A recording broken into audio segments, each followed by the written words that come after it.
എന്നങ്ങ് തീരുമാനിച്ചു. അങ്ങനെ ഗുരുദേവനെ ഒരിക്കൽ കൂടി കാണണം, ഗുരുദേവൻ്റെ രൂപം മനസ്സിൽ. അങ്ങനെ അരുവിപ്പുറത്ത് ഗുരുദേവനുണ്ടെന്ന് ഇന്ത്യ പറഞ്ഞു.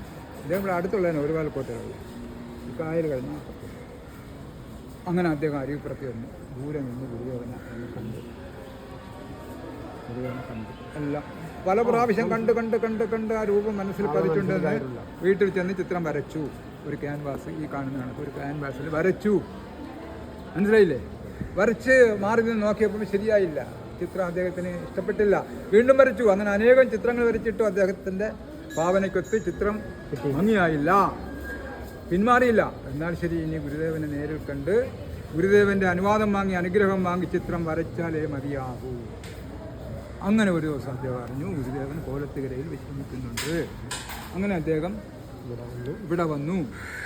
ഗുരുദേവൻ വിശ്രമിച്ചിരുന്നൊരു ആശ്രമം ഓല കൊണ്ട് മേഞ്ഞ വന്നുള്ള വളരെ മനോഹരമായത്. അത് പൊളിച്ച് കളഞ്ഞിട്ടാണ് ആ കാൺക്രീറ്റ് കെട്ടാൻ കെട്ടിയത്. അപ്പം നമ്മളത് വെച്ച് നമ്മൾ അനുവദിക്കില്ല, അതുപോട്ട്. അപ്പോൾ അദ്ദേഹം നടന്ന് ഗുരുദേവൻ ഇരിക്കുന്നിടത്തേക്ക് തന്നെ പോയി. ഗുരുദേവന് ഇരിക്കുന്നതിന് വേണ്ടി ഇവിടെ പല രീതിയിലുള്ള ചാരുകസേര, കസേര, ഈസി ചെയർ എല്ലാം ഉണ്ട്, കട്ടിൽ, മെതിയടിയൊക്കെ ഉണ്ട്. ഇതിലേതെങ്കിലും ഒരു കസേരയില അല്ലെങ്കിൽ ഇവിടെ അങ്ങനെ ഇരിക്കാറുള്ളൂ. ഗുരുദേവന് ഇരുന്നിട്ടുള്ളൂ അതുവരെ. പക്ഷെ അന്ന് ഇതിനെല്ലാം വിപരീതമായിട്ട്, വ്യത്യസ്തമായിട്ട് ഗുരുദേവൻ ഈ തറയിൽ നിലത്ത് വിരിവിരിച്ച് അതിൽ ഇരിക്കുകയാണ്. അപ്പോൾ ആൾക്കാർ ഇവിടെ ഉള്ളവരൊക്കെ ഗുരുദേവൻ ഇങ്ങനെ ഇരിക്കുന്നത്, സാധാരണ ഈ കസേരയിൽ നിന്നൊന്നും മാറി തറയിലോട്ട് ഇരുന്നിട്ടില്ല. ഇന്നെന്താ ഇങ്ങനെ ഇരിക്കാൻ കാര്യം? അങ്ങനെ ചിന്തിച്ച് നിൽക്കുമ്പോഴാണ് ഈ ആർട്ടിസ്റ്റ് ചിത്രകാരൻ വരുന്നത്. നേരെ ഗുരുവിൻ്റെ അടുത്ത് തന്നെ വന്നു, തൊഴുതു നിന്ന്. ഗുരു ചോദിച്ച് എന്താണ്, എവിടെ നിന്നാണ്? അപ്പോൾ അദ്ദേഹം പറയും, എൻ്റെ പേര് കുഞ്ഞുകൃഷ്ണ കുറുപ്പെന്നാണ്, ഞാനിവിടെ അടുത്ത് ഒരുപാട് കോട്ടയിലാണ് എൻ്റെ വീട്. എന്താണ് വരവിൻ്റെ ഉദ്ദേശം? ഗുരുവിൻ്റെ ഒരു ചിത്രം, ഞാനൊരു ചിത്രകാരനാണ്, ഗുരുവിൻ്റെ ഒരു ചിത്രം വരികയാണ്, അതിന് നാം എന്ത് വേണം? ഗുരു അങ്ങോട്ട് ചോദിക്കണം, അതിന് നാം എന്ത് വേണം? വല്ല ചായങ്ങളൊക്കെ ഇളക്കി ബ്രഷൊക്കെ തരണോ എന്നുള്ളൊരു അർത്ഥത്തിലാണ്. അപ്പം അദ്ദേഹം പറഞ്ഞ്, അല്ല സ്വാമി, ചിത്രം വരയ്ക്കുന്നതിന് ഒന്ന് അനുയോജ്യമായി അതിനനുസൃതമായിട്ട് ഒന്ന് ഇരുന്ന് തന്ന് അതിനുള്ള അനുവാദം തന്നെ എന്നെ അനുഗ്രഹിക്കണം. ഗുരു ചോദിച്ച്, നാം ഇരിക്കുന്ന ഈ രീതി പോരെ, ഈ രീതി പോരെ? അങ്ങനെ വീട്ടിൽ ചെന്നു. ഇനി ഒരു ഒറ്റ ചിത്രം മാത്രം വരച്ചാൽ മതി, വേറെ വരയ്ക്കേണ്ട സാഹചര്യം ഉണ്ടാവില്ല എന്ന് കണക്കാക്കി അന്ന് നല്ലൊരു തേക്കിൻ തടിയിൽ നല്ല ആശാരിയെ വിളിച്ച് നല്ല രീതിയിലൊക്കെ പണിഞ്ഞ് അന്ന് കിട്ടുന്ന ഏറ്റവും വില കൂടിയ ഏറ്റവും ക്വാളിറ്റിയുള്ള ഒരു ക്യാൻവാസ് വാങ്ങി അതിൽ തറച്ചു. അദ്ദേഹം വരച്ചു. ഏതാനും ആഴ്ചകൾ കൊണ്ട് ചിത്രം വരച്ച് പൂർത്തിയാക്കി. നേരത്തെയുള്ള ചിത്രങ്ങൾ നോക്കുന്നത് പോലെ ഒന്ന് മാറി നിന്ന് നോക്കിയിട്ട് അദ്ദേഹം എന്ത് ചെയ്ത്, ആ ചിത്രത്തിൻ്റെ മുന്നിൽ സാഷ്ടാംഗം പ്രണമിച്ചു. എന്നിട്ട് അദ്ദേഹത്തിന് ഒരു സ്ഥലം, ഇവിടെ ഒരു ശകലം കൂടെ വന്നു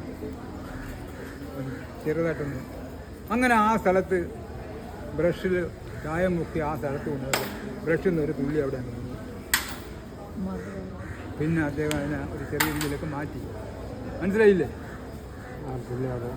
അങ്ങനെ ഏതാനും ദിവസങ്ങൾ കഴിഞ്ഞപ്പോൾ അദ്ദേഹം തീരുമാനിച്ചു, ഈ ചിത്രം ഇവിടെ വയ്ക്കേണ്ടതല്ല, നമ്മളെ വീട്ടിൽ വയ്ക്കേണ്ടതല്ല, ഇത് അമ്പലത്തിൽ കൊണ്ട് കൊടുക്കണം. മനസ്സിലായ? അങ്ങനെ ഒരു ദിവസം ആ ചിത്രം പേപ്പർ കൊണ്ടൊക്കെ പൊതിഞ്ഞ് അങ്ങനെ പൊതിഞ്ഞിടുന്നപ്പോൾ അദ്ദേഹത്തിൻ്റെ ഒരു മകനുണ്ടായിരുന്നു, ചന്ദ്രശേഖരൻ നായർ. ആ മകൻ ചോദിച്ചത്, അച്ഛാ, ഈ പടം എന്തിന് പൊതിയുന്നത്? മകനെ, ഇത് ഇവിടെ വെച്ചേക്കേണ്ടതല്ല, ഒരു അമ്പലത്തിൽ കൊണ്ട് കൊടുക്കണം. അച്ഛൻ, ഇത് ആരുടെ ചിത്രമാണ്? അപ്പോൾ അദ്ദേഹം പറഞ്ഞു, ഇതൊരു മഹാഗുരുവിൻ്റെ ചിത്രമാണ്. അപ്പോൾ ഈ ചിത്രം കൊണ്ട് പോകുമ്പോൾ ആ മഹാഗുരു അവിടെ കാണുമോ? അതെനിക്ക് അറിഞ്ഞൂടാ മകനെ. ഞാൻ കൂടെ വരട്ടെ അച്ഛൻ്റെ കൂടെ. അങ്ങനെ അച്ഛനും മകനുമായിട്ട് ചിത്രം കുതിരവണ്ടി കയറ്റി മകനുമായിട്ട് ഇവിടെ എത്തി. അമ്പല കാമ്പൗണ്ട് കയറിയപ്പോൾ അവിടേക്ക് ഇരുന്ന ആൾക്കാർ പറഞ്ഞു, കൊള്ളാമല്ലോ. അപ്പോൾ അതിന് എന്താണ് ഇന്നത്തെ ദിവസത്തിൻ്റെ പ്രത്യേകത? ഗുരുവിനും ഇവിടെ ഉണ്ട്, വിശ്രമിക്കുകയാണ്. അദ്ദേഹത്തിന് ഭയങ്കര സന്തോഷം. എന്താണ്? ചിത്രം ആദ്യമായി ഗുരുദേവനെ തന്നെ കാണിക്കാമല്ലോ. അങ്ങനെ മെല്ലെ ഗുരുദേവൻ്റെ അടുത്ത് അച്ഛനും മകനുമായിട്ട് ചിത്രവുമായിട്ട് എത്തി. എല്ലാം പേപ്പറെല്ലാം മാറ്റി ഗുരുദേവൻ തന്നെ കാണിച്ചു. മനസ്സിലായോ? ഗുരുദേവൻ ചിത്രം കണ്ടിട്ട് പറഞ്ഞു, ചിത്രം കൊള്ളാമല്ലോ, മനോഹരമായിരിക്കുന്നല്ലോ, ഇത് നാം തന്നെയാണല്ലോ, നാം ഇരിക്കുകയാണല്ലോ എന്ന് പറഞ്ഞ ചിത്രമാണ്. അപ്പോൾ അദ്ദേഹം പറഞ്ഞു, ഒരു സങ്കടമുണ്ട് സ്വാമി, ചിത്രമെല്ലാം നമ്മൾ സൂക്ഷിച്ച് നോക്കിയപ്പോൾ ഇവിടെ ഒന്ന് ഒരു ടച്ച് ചെയ്യണമെന്ന് തോന്നി. അപ്പം എന്നിട്ട് ഞാൻ ഒരു വല്ല രീതിയിലൊക്കെ അതിങ്ങനെ, അത് വേണ്ടായിരുന്നല്ലോ, നമുക്കവിടെ ഒരു മറവുള്ളതാണ്. അപ്പം ഇതെങ്ങനെയാണ് ഈ ചിത്രം വരയ്ക്കാനുള്ള ആവശ്യത്തിനായിട്ട് ഒരു ചിത്രകാരൻ ഇന്ന ദിവസം ഇന്ന സമയത്ത് വരും, അപ്പോൾ നാം അവിടെ കാണണം, നാം ഇന്ന രീതിയിൽ ഇരിക്കണം, അല്ലെങ്കിൽ ആ ചിത്രകാരൻ്റെ ആജ്ഞാനുസരണം ഗുരു ഇരിക്കേണ്ടി വരും. മനസ്സിലായ ഗുരുദേവൻ ഇതെല്ലാം ആദ്യമേ കാണുന്നുണ്ട്. കാലജ്ഞാനിയാണ്. മനസ്സിലായില്ലേ? ഭൂതവും ഭാവിയും അല്ലേ? അപ്പം ത്രികാലജ്ഞാനിയാണ്. ആ ചിത്രം അന്ന് അനുവാദം കൊടുത്ത് വരച്ചു കൊണ്ടുവന്ന ചിത്രം ഇന്ന ദിവസം അമ്പലത്തിൽ കൊണ്ടുവരും, അപ്പോൾ നാം അവിടെ കാണണം. മനസ്സിലായ?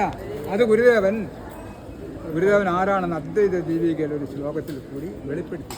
ഇതാണ് ആത്മാവിലില്ല ഒരു അഹങ്കൃതി യോഗി പോലെ താൻ മായയാൽ വിവിധമായി വിഹരിച്ചിടുന്നു.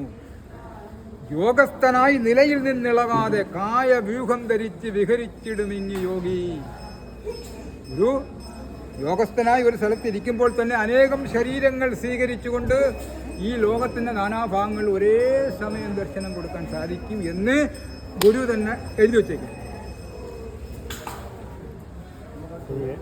സന്തോഷം. ഇനിയുണ്ട് ഒരുപാട് കാര്യം.